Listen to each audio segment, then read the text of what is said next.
बिस्मिल्लाहिर्रहमानिर्रहीम। हर किस्म की तारीफ़ तौसीफ़ किबरियाई अल्लाह रब्बुल इज़्ज़त के लिए लायक व ज़ेबा है। बेशुमार दरूद व सलाम का नुज़ूल हमारे आखिरी नबी अहमद मुस्तफ़ा मोहम्मद मुस्तफ़ा सल्लल्लाहु अलैहि वसल्लम पर।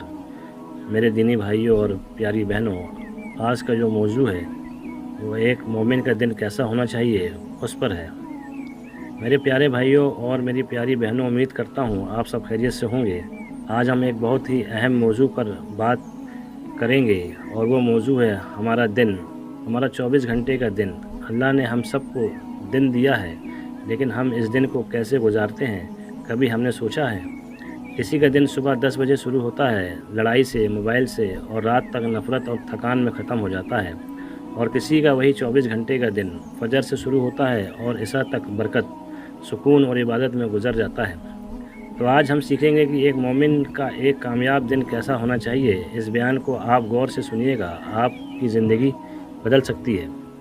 हमारा दिन की शुरुआत होती है फजर से, और याद रखो, जिसकी सुबह अच्छी उसका पूरा दिन अच्छा। नबी पाक सल्लल्लाहु अलैहि वसल्लम ने दुआ की है, ए अल्लाह मेरी उम्मत की सुबह के वक्त में बरकत अता फरमा। लेकिन हम क्या करते हैं? हम फजर पढ़ कर वापस सो जाते हैं। मेरी बहनों, ये सुबह का सोने की आदत हमारे रिस्क को, हमारी सेहत को और हमारे सुकून को ख़त्म कर देती है। आपका दिन का पहला काम ये होना चाहिए, फजर के बाद अल्लाह का ज़िक्र। चाहे आप 15 मिनट कुरान पढ़ लो, चाहे तस्बीह कर लो। जो औरत फजर के बाद घर में कुरान पढ़ती है, अल्लाह फरिश्तों को हुक्म देता है कि इस घर को सुकून से भर दो। और सुबह के वक्त अल्लाह से अपने दिन की हिफाजत की दुआ मांगा करो, या अल्लाह आज के दिन को मेरे लिए आसान कर दे। दोपहर के वक्त ये हमारा काम का वक्त होता है। मर्द हजरात बाहर काम पर जाते हैं, ख़वातीन घर संभालती हैं, बच्चों को देखती हैं। इस वक्त को आप इबादत कैसे बना सकते हैं? नियत से। अगर आप घर का काम, बर्तन धोना, खाना बनाना, ये नियत से करेंगी कि या अल्लाह मैं अपने शौहर और बच्चे के लिए कर रही हूँ, तेरी रज़ा के लिए कर रही हूँ, तो यकीन मानो आपका ये सारा काम इबादत में लिखा जाएगा। लेकिन इसी बीच में एक चीज़ का ख्याल रखना, ज़ोहर की नमाज़ चाहे कितना भी काम हो, ज़ोहर की नमाज़ को अव्वल वक्त पर पढ़ना। दुनिया का काम तो होता रहेगा, लेकिन नमाज का वक्त निकल गया तो वापस नहीं आएगा। जिसने ज़ोहर की हिफाजत की, अल्लाह उसका काम ही में आसानी पैदा कर देते हैं। शाम का वक्त असर से मगरिब तक का वक्त बहुत नाजुक होता है। इसी वक्त शैतान ज़्यादा बहकाता है। घरों में लड़ाइयाँ इसी वक्त शुरू होती हैं, बेचैनी इसी वक्त आती है। क्यों? क्योंकि हमने असर के बाद का वक्त तो ज़ाया करना शुरू कर दिया है, टीवी में, मोबाइल में, गली में, मोहल्ले की बातें, ग़ीबत में। मेरे भाइयों बहनों, असर के बाद से मगरिब तक अपने घर का माहौल अल्लाह वाला बना दो।